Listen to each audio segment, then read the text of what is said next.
Okay, it's been a couple days and I finally have been able to get Meatball into an avian vet, a very specialized vet. Now, some of you think it's an umbilical hernia where the actual intestines are coming out. Could be that, or you guys said it could be like an egg yolk hernia where basically he didn't absorb the yolk when he was first hatched. The thing is, you guys, so Kevin's out there catching him right now, and he brought a goose back, and I was like, that's not Meatball, because it's not there. I don't see it. You grabbed the wrong goose. Then he went back and he switched them, and they both don't have it anymore. So we know which one is Meatball because there's just a little tiny speck right there on that spot. Also, Meatball is heavier, so we knew that, but it's basically dried up, or it's gone, or it fell off, or something. So we're still gonna take him today because we already have the appointment scheduled, and I would really just like to get him checked out to be sure that it's nothing serious. But yeah, I really thought he was gonna have to have this major surgery, and maybe he still will. Maybe the vet will see that it's not completely closed up and he'll need to put some stitches in. But I cannot believe how fast it dried up. It's like overnight.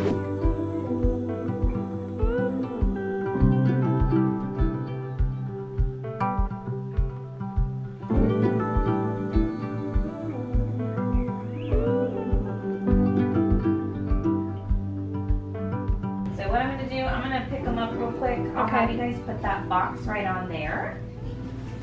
Yeah, boop. Good job. You didn't even poop. Yeah. I don't want your The poop's on that side. Okay, so we got him weighed, and we were calling him a him, but we don't know if it's a him or her. We're gonna, maybe the vet can feel I think and tell. boy.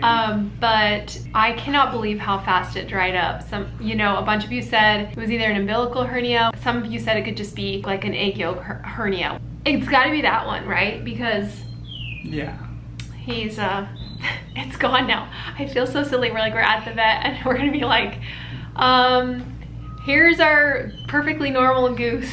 Tell us what was wrong with it.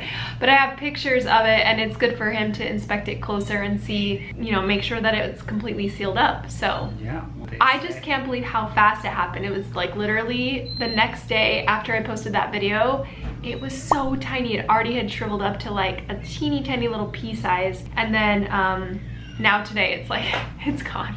Yeah. We'll see what he says. This is what pets like to do. They like to make you worried, and then they're fine. He's being so good. Yeah, he's being a good boy. So chill. He was real scared, and now he's just kind of succumbed to his fate. So hopefully we don't have much longer, and then you can go home, okay? Yeah. I bet your mama Kiwi is calling for you right now. But he's got a really giant ball of poop in there that he keeps adding to in that box. Nice. And he's, how is he? Is he walking around okay? Oh yeah, he's walking, running. He's just a little bit stressed right now. Okay. Yeah, we call him a he, but we really can't tell, so we're hoping you could tell. Meatball should be male. Yeah. Yeah.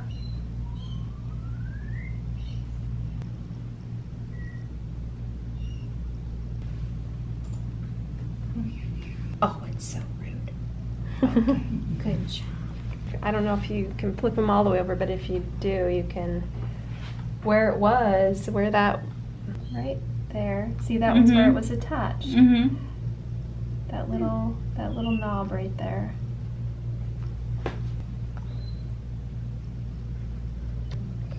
Mad at us messing with you. It's okay. Yeah. Okay. Oh, you're smacking yourself, bud. Yeah, he wants to. He wants to move. Oh, I know. Oh, it's so rude. No, my goodness. Well, everything feels pretty superficial, Okay. so I don't feel any obvious defect there. Okay. I know, but If it was an umbilical hernia, we would know, right? We would see like the intestines out and everything. So what that was before must have not been that, if it's closed up on its own. Yeah, so I actually don't feel like a rent or any, so that's essentially like the coelomic wall has a defect. Yeah, he can relax. Good job. Wait, buddy. It's okay. Yeah, so essentially there would be a weakening there in the abdominal muscular or the coelomic musculature, and I don't feel anything as such. So what I'm feeling actually feels pretty superficial. Okay. So no sign of a hernia. Okay. Yeah. So could it possibly been like the yolk that was there, or? You know, there's a possibility that there could have been a remnant of something, but you know, as of right now, it seems like there's just a little bit of a kind of a nodule that's there, like a little crust, but it seems like it's resolving. Okay. Yeah, so we don't need to put anything on it, or? No, it's actually drying up nicely. Okay. And so that little nodule or the remnant of that will definitely resolve and be perfectly fine. But there's no deviation or any defect there, so all that feels really good. Okay. Yeah. All right, Meatball. There's Mom. Look how dirty these waters get in just a day. We fill them up, clean them out, and fill them up every day, and they get so messy. There's Mom and Sister. Oh, I really thought we were gonna have to do a surgery on Meatball, but I guess it just decided to dry up on its own. Either that or Kiwi ate it. Kiwi did surgery. I guess we're good. Back to regular life. But sadly, the vet could not tell us if it was a male, so we're gonna go off Kevin's prediction. Yeah. Don't know if Meatball is male, but I think so. Yeah, probably is. So hopefully he continues to do well and is a happy goose in the backyard. I didn't end it good. You gotta end it. I guess that ends the saga of Meatball and his meatball that is no longer a meatball. This video is sponsored by Thrive Market. You've heard me talk about Thrive Market before, and I love it because it is an online grocery store that has everything you could possibly need. They've got an amazing selection of groceries, snacks, supplements, cleaning products, all with really strict guidelines on what kind of ingredients they will allow. So you know you're getting high quality, organic, and sustainable products. They also make it really affordable. They're the first online realtor to accept SNAP EBT, and they promise the lowest price around. So even if you find a lower price somewhere else, they will price match it. It's really customized depending on what your current diet is or your preferences are. So if you're trying to avoid a few ingredients, you can find it easily with their selection process. Sometimes you just live far away from a health food store, or you don't want to go around trying to find the best price. Their membership options are simple. If you pay month to month, it's $12, but if you pay for an annual membership, it's only $5 a month. Kevin's birthday was coming up, and so in this month's order, I decided to get some healthier cupcakes. He's not really a dessert guy, so I thought, hey, what if we make something a little bit lower sugar, a little bit healthier, and he loved it. It was perfect, and then we could eat it too. Thrive Market can support whatever healthy means to you. So if you're looking to swap out some of your favorites for healthier options, or if you're just looking to eat out less, this is where you're gonna do that. If you join Thrive Market today, you can get 30% off your first order, plus a free gift worth up to $60. I promise it's worth it. It'll save you time from going to the grocery store, and it'll make sure that you have the best prices on the healthiest food.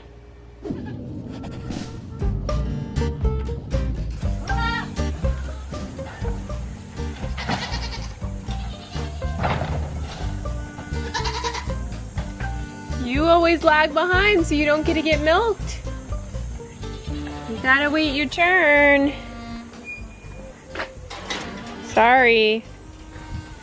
These two are faster. Oh no, I hear the cicadas. Oh my god. Oh no! The cicadas are so loud. Makes it so hard to film.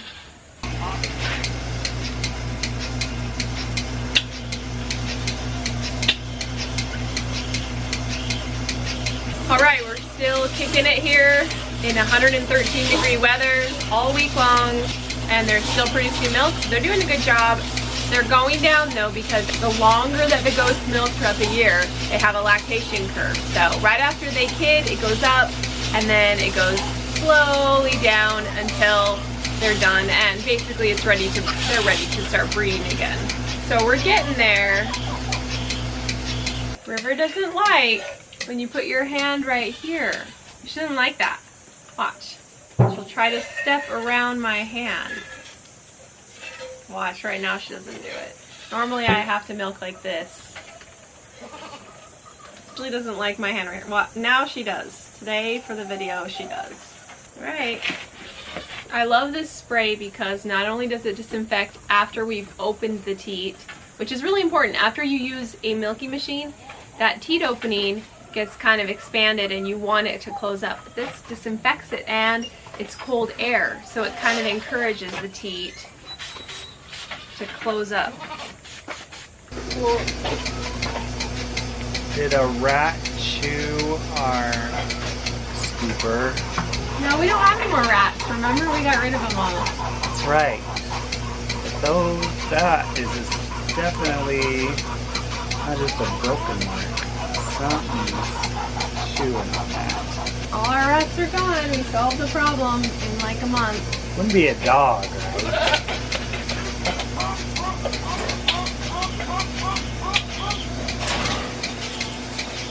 This milking machine has saved me, especially with Reba. She has such tiny teat openings, which is kind of a negative thing. We want to improve that. That it takes longer to hand milk. And yeah, I don't like it. So this milking machine is really nice to have with her. Oh, stop worrying about her. You're fine. Reba always tries to fight with River. They think she's getting her grain. She's not. You're fine. You want to see a big rat swimming? Is it alive? Kevin!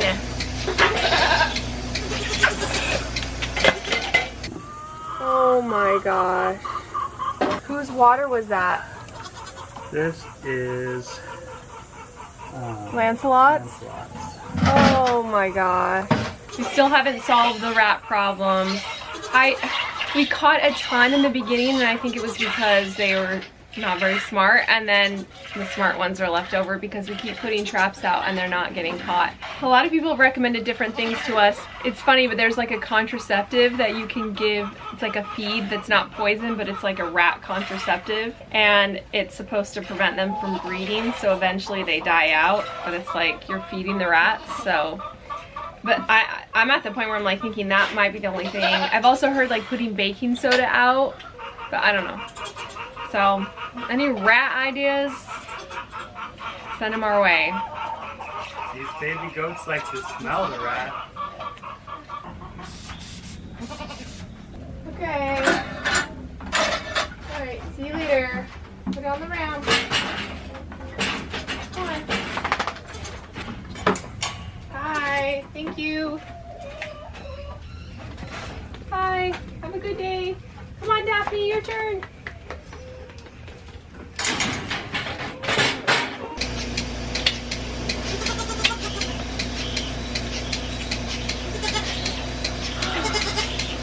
Violet is over there screaming for food, and I really do need to wean her and stop feeding her a bottle, but she's so cute. She cries for it, so I've been giving it to her. Okay, bye. We'll see you later. Be nice today, okay? Okay. Let's just give her a little bit. Come here. Come here.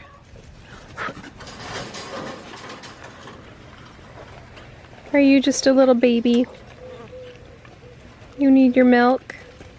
She's only about 6 weeks younger than the rest, but I'm a sucker.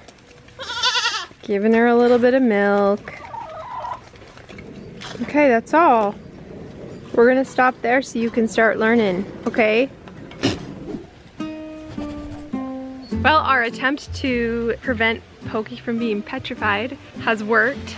He's not afraid of us, but now he screams for us. Now you climb up on us and cry for us because we're so amazing. You just love us so much. So I just come now and I get a leaf and I feed them leaves. And then that way just kind of keeps them a little bit friendly. Friendly enough. There's just a little piece right here. You gotta just, there you go. Give some to Willow. Here, Willow, you get some too. There you go. I know. You're quite annoying, but we love ya. And now Pokey and Willow are best friends. Right, Willow? I think they definitely prefer to be out, but they do really well in here. You know, I forgot that we have those buck aprons that we used years ago on Winston and Zorro. So we could put it on Pokey, and maybe we'll do that as we get close to kidding season and we want to see which doe is in heat. That would be a good way to do it. We could bring him out, and then that way, you know, we'll see which one he's interested in. Of course, the does usually come by the fence and want to be by the buck, but the buck apron is nice because if he gets really close, he'll be sniffing them and be really interested in them, even if they don't want to be by the buck. So we'll have to try that out. Pokey's definitely got what it takes to be a breeding buck. Everybody has their own way of eating hay. Violet likes to stick her head through the hole. Luna likes to kneel down even though we have a standing option for her. She also likes to bully the babies if they get too close. Because that is Luna's job, guys. And the babies are quite annoying. And look at what she does. Yeah, and then Reba loves to stick her head through this little hole right here. Don't ya? That's not where you're supposed to go. Get that baby. Get her. She's being annoying. It takes a lot of work to get that milk out of the goats and into the kitchen, ready to consume. So here's the process. After we're done milking, I pour all the milk into a clean jug, get it ready to bring into the house. Now it's time to clean the machine. We do this with a combination of cleaning solution, and then since we don't have hot water out here, we use a kettle to mix with cool water to make sort of a warm water to clean the milking machine. The machine sucks it up through the tubes, and then once that's clean, we blow out all the solution and clean the rest of the tubes. Next, it's time to clean the big bucket and the lid and all the different compartments. And once that's done, it's set to dry and ready for the next day. But before we begin, I actually put a filter in the top of the lid so everything's filtered when I bring it into the house. Once I bring it in, I get right to pasteurizing the milk. For years, we drank the milk raw. Back then, I thought my procedure was very clean and we didn't need to pasteurize. But after a bout of what seemed like food poisoning, I had the milk tested and it carried a bunch of bacteria that could have indeed been the culprit. Even as clean as I like to make it out there in the barn, bacteria will still creep in. So now we pasteurize our milk. And I've also noticed that if I pasteurize, the milk lasts a lot longer in the fridge. So it's a win-win for us. I put the milk in a double boiler and then have a thermometer that will give me an alert once it's hit 165 degrees. That way I can just set it and go when the thermometer goes off, and I make sure that the milk has indeed hit that 165. I take the milk out, and then we use this funny little soup paddle that is actually filled with frozen water to cool the milk down fast. After that, we pour it into a half-gallon jar and store it in the fridge for up to 3 to 4 weeks. And then about once a week, or actually probably every 2 weeks, we break down the entire milking machine and scrub every little piece of it. Everything needs to be cleaned and disinfected, and it just makes you feel good after it's been working hard and in contact with a lot of goat's milk. The hardest part is you just have to remember how to put it back together, which we do. After enough times, we figured it out, and everything's nice and clean for the next couple of weeks.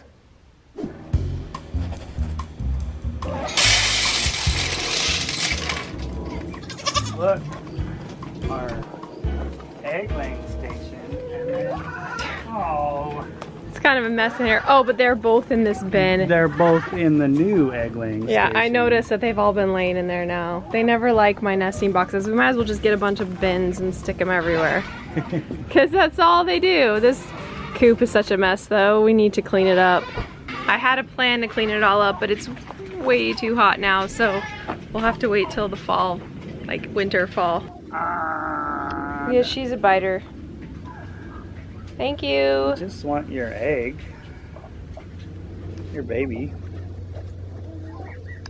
There's no baby in there. Their 3 waters are filled up. And our neighbor's jackhammering something, so it's super loud right now. But the 3 waters are now filled up for them to swim in. I'm getting too close, and so they feel safest with Mama.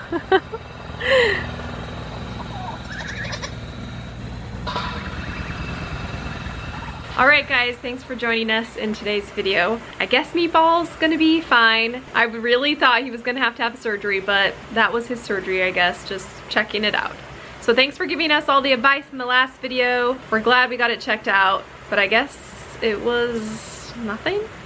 In the meantime, it is so hot down here. I know it's hot everywhere right now, but it's 115 today, so we're dying a little bit, but we're gonna head up north, work more on the cottage, and we have a really fun reveal for you guys, and it looks really good. It looks really good, so I'm excited. So if you want to watch the hatching video of Meatball and Janice, see if you can spot the little growth early on, you can go ahead and watch here.